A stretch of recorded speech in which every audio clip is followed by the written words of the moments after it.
Do you think you know why the moon turns red? Most people do. Ask anyone and they'll give you the same answer. It's the Earth's shadow. Simple, obvious, case closed. Except that answer's got a huge problem, and Feynman would be the first to point it out. If the moon's inside the Earth's shadow, it should be completely dark, not red, not orange, not rust-colored. Dark, completely invisible. But every time a lunar eclipse happens, the moon doesn't disappear. It shines. That reddish glow people call a blood moon. And here's the question nobody asks. Where's that light coming from? It seems like a simple question, but it's exactly the kind Feynman loved. Because the obvious answer. It's got layers, and every layer you peel back reveals something more beautiful and weirder about how the universe actually works. Today you're going to understand what really happens when the moon turns red. Not just what happens, why it happens. Following the method Feynman used to dig deep. And in the end, the way you look at any sunset will never be exactly the same.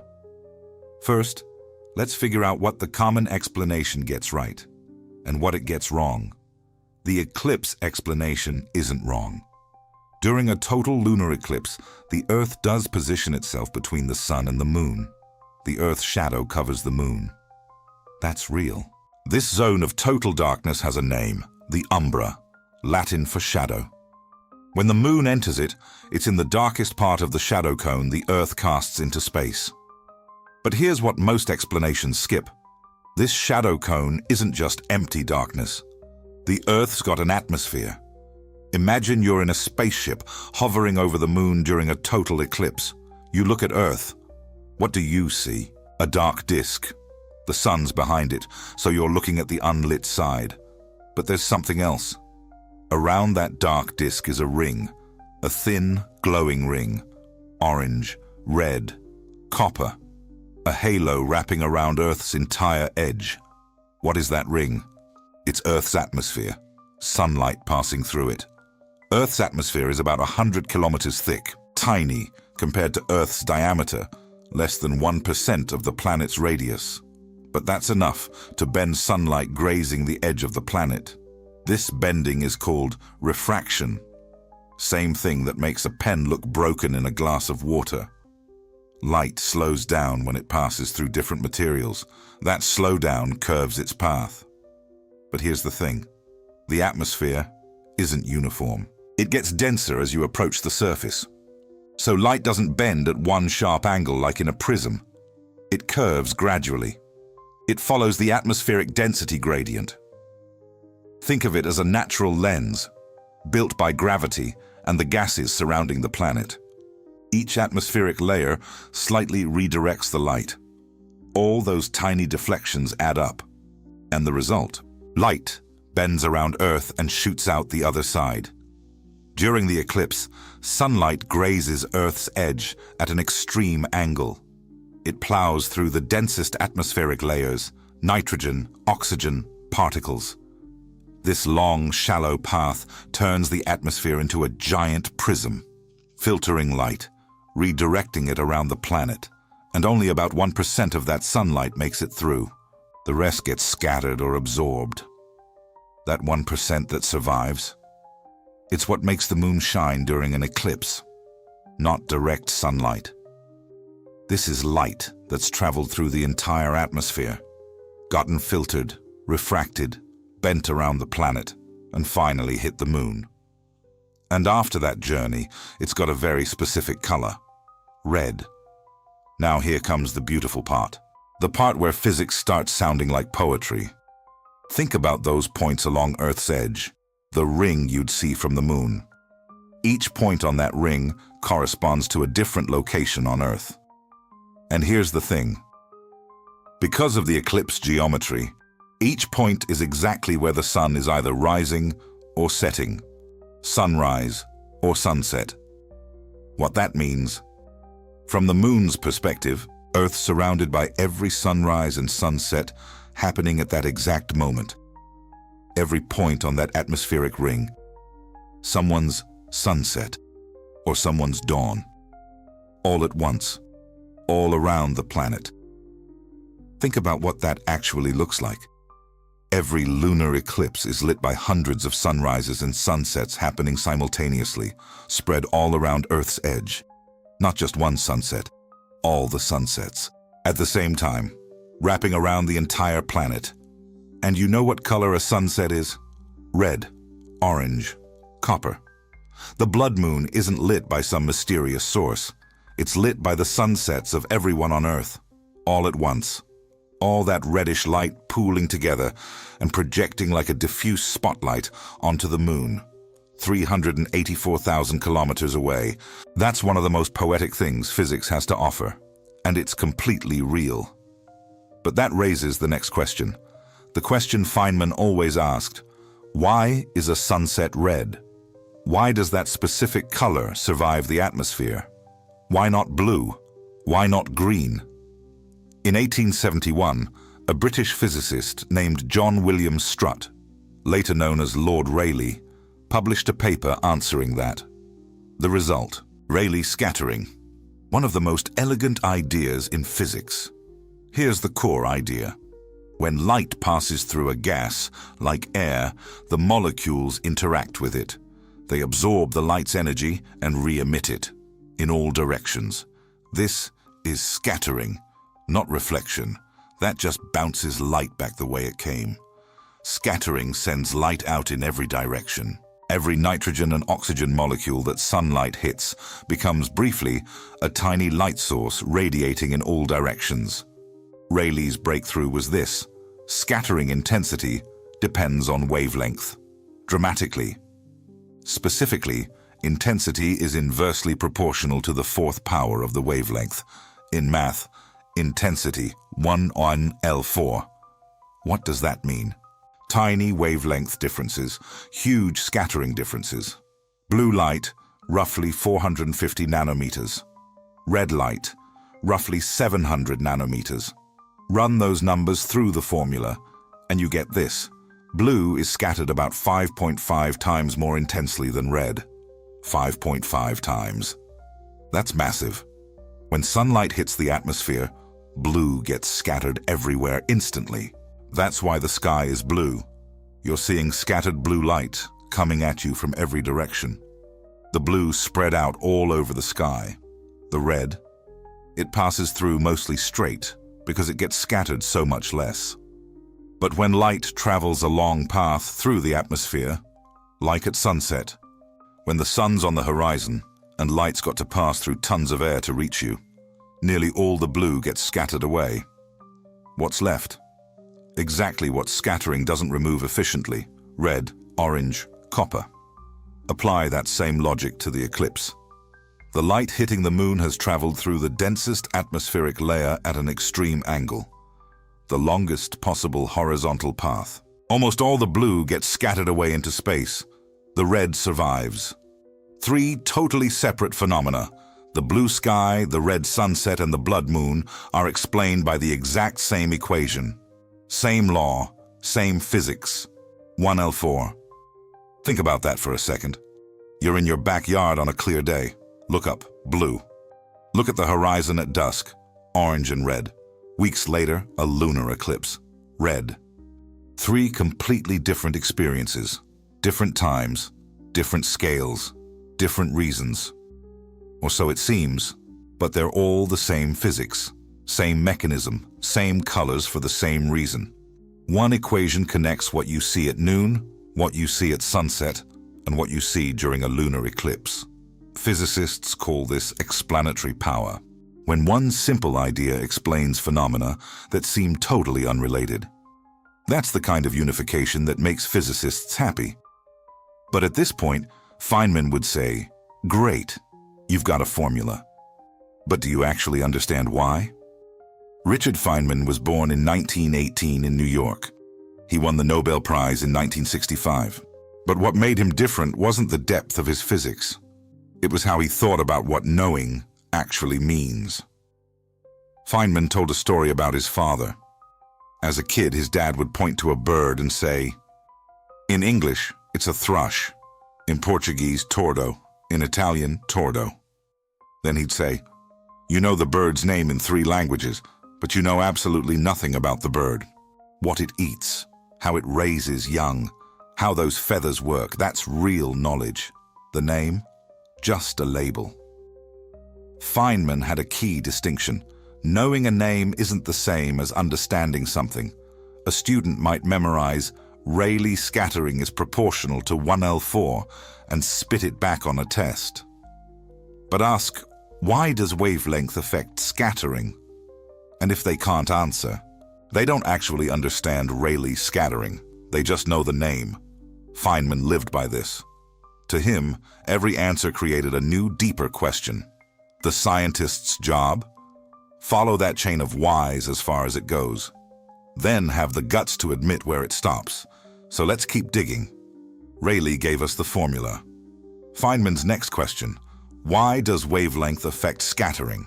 What's the actual mechanism? The answer involves what light really is and what molecules really are. Light is an electromagnetic wave, electric and magnetic fields oscillating through space. When this wave hits a molecule, the oscillating electric field pushes on the charges inside, mostly electrons, which are way lighter than atomic nuclei. The electrons respond. They start oscillating at the same frequency as the incoming light. Like pushing a swing, hit it at the right rhythm and it swings higher. The molecule gets forced to vibrate at whatever frequency the light wave is. This image matters. It's key to what comes next. The light wave isn't just bouncing off or getting blocked. It's literally making the electrons dance. The light wave's frequency sets the rhythm. And how hard the electrons dance determines how much light they emit back out in all directions. And here's the key. An oscillating electric charge emits radiation. It emits light in every direction. That's scattering. The molecule gets hit, the electrons oscillate, and the molecule broadcasts light everywhere. Every sunlight molecule collision is a tiny antenna redistributing light. Some of that light reaches your eyes, and that's what you see when you look up. So here's the key question. Why do higher frequencies, blue, cause more scattering than lower frequencies, red? One word, resonance. Every physical system has a natural frequency, a frequency where it oscillates easiest. Push at the right frequency and it oscillates massively. Push at the wrong frequency and barely anything happens. A swing at the wrong rhythm barely moves. At the right rhythm, goes higher and higher. Nitrogen and oxygen molecules have natural frequencies in the ultraviolet range, beyond what we see. Visible light, red through blue, is below those frequencies. But here's what matters. The closer light's frequency is to the molecule's natural resonance, the bigger the electron oscillation. Same swing analogy. Push at almost right rhythm, and you get decent oscillations. Get closer to the natural rhythm, and the effect grows. Blue has higher frequency than red. Higher frequency, marsh, closer to the natural resonance of N2 and O2. Closer to resonance, more intense oscillations. More intense, stronger radiation, stronger, more scattering. And when you work through classical electromagnetic theory properly, you get exactly Rayleigh's law from this mechanism. The 1L4 isn't pulled out of thin air. It's a consequence of deeper physics. The formula gained a story, an explanation, a reason. Rayleigh described the pattern. Electromagnetic theory explains why. Would Feynman be satisfied? Partially, because now he'd ask, why do electrons behave this way? What sets a molecule's resonance frequency? What actually happens when a photon hits an electron at the deepest level? And that's where we get to Feynman's Nobel Prize work, QED, quantum electrodynamics. The theory of how light and matter interact at the most fundamental level we know. It's the most precisely tested theory in physics. Predictions match experiments to more than 10 decimal places. Nothing in human knowledge has been confirmed with this accuracy. Example, the electron magnetic moment. a property of how electrons interact with magnetic fields. QED predicts it with such extreme precision, it's like predicting the distance between Sao Paulo and New York with an error smaller than a hair. Then you measure it in the lab and get exactly what QED predicted. This is the theory Feynman helped build. Apply it to light scattering and you get the deepest explanation for why the moon turns red. What's QED say about scattering? That oscillating electrons is a useful image, a good approximation, but not the complete picture. In QED, light isn't a continuous wave. It's made of photons, discrete energy packets, and each photon's energy is directly proportional to frequency. E, RHF, H is Planck's constant. A blue photon carries more energy than a red photon, not metaphorically, actually, literally, measurably more. When a photon hits an electron, there's no oscillation in the classical sense. There's a quantum interaction described by probability amplitudes. Feynman invented a way to visualize and calculate these Feynman diagrams. Lines represent particles moving through space-time. Vertices represent interaction moments. A photon hitting an electron can be absorbed, scattered, or pass through, each with a probability.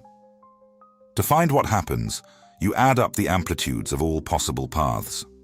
Everyone, including paths that make no classical sense, zigzagging paths, paths backward in time, paths through two places at once. The QED math, summing all these paths, reproduces Rayleigh's law. The 1L4 emerges again, this time from quantum amplitudes, quantized energy, and higher frequency photons having stronger matter couplings. 3 layers of explanation, same answer at the end.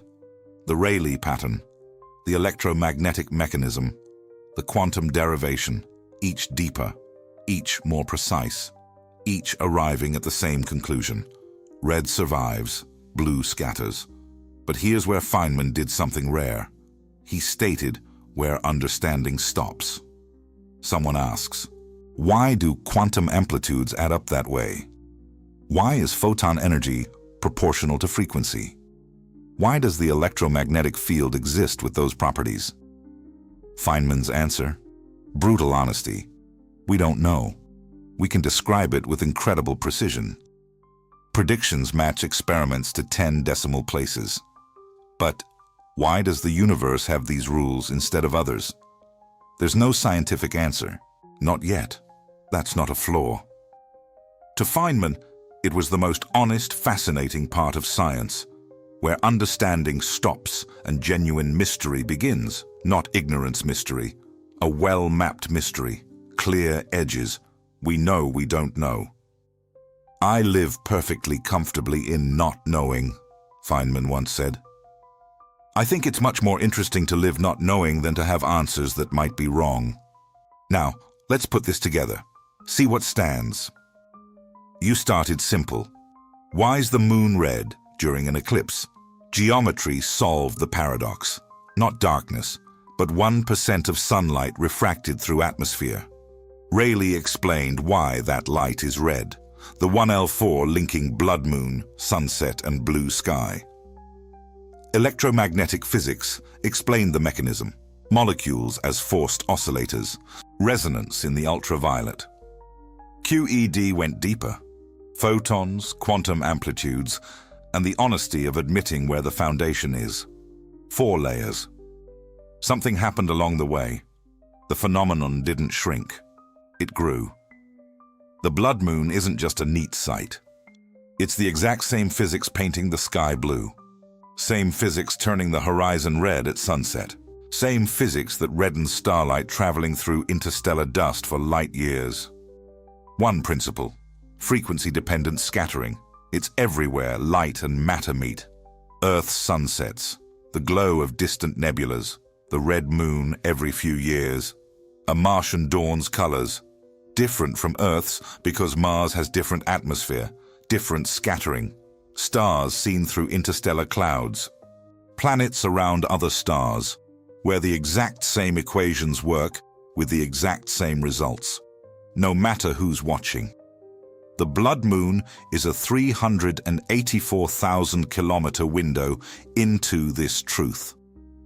Every time it appears, it shows us, visible to the naked eye, that the universe runs on consistent principles. Same physics here applies there. Rayleigh's equation isn't just about Earth, it's how light and matter interact anywhere. Astronauts on the International Space Station see something incredible. During a lunar eclipse from space, the moon becomes a ruby jewel floating in darkness.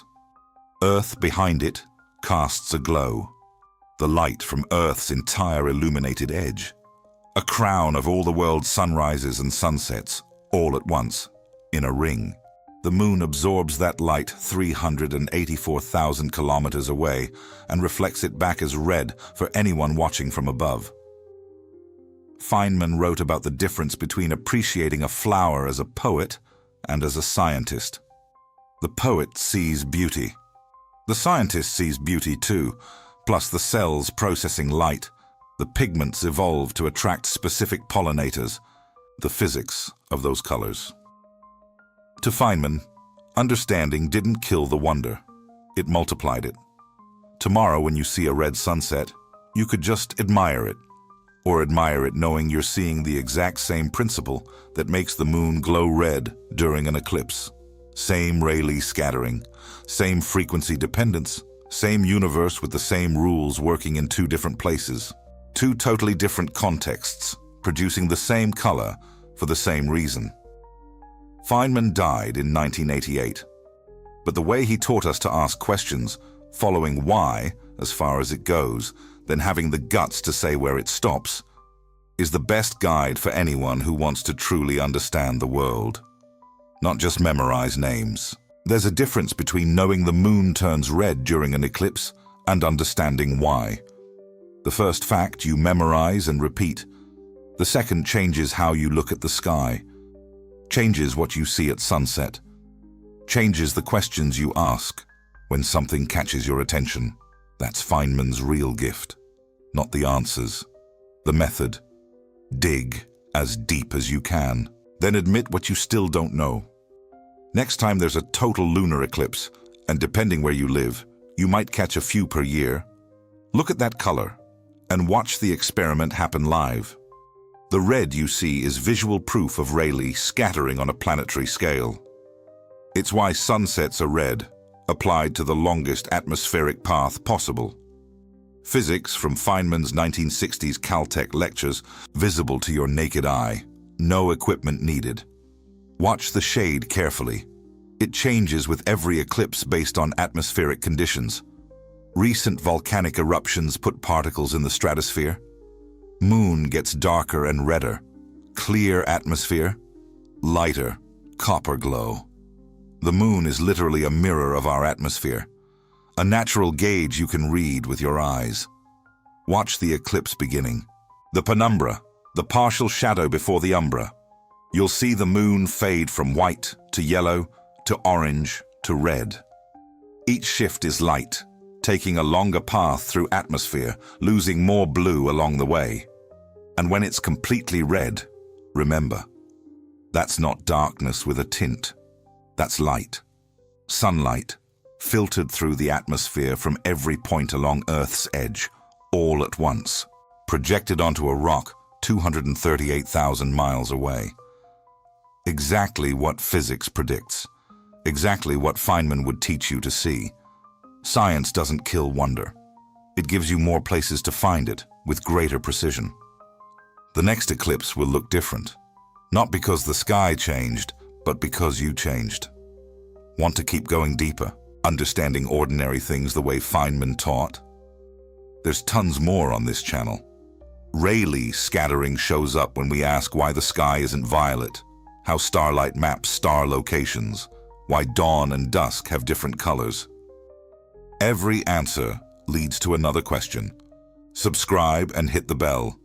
See you next time.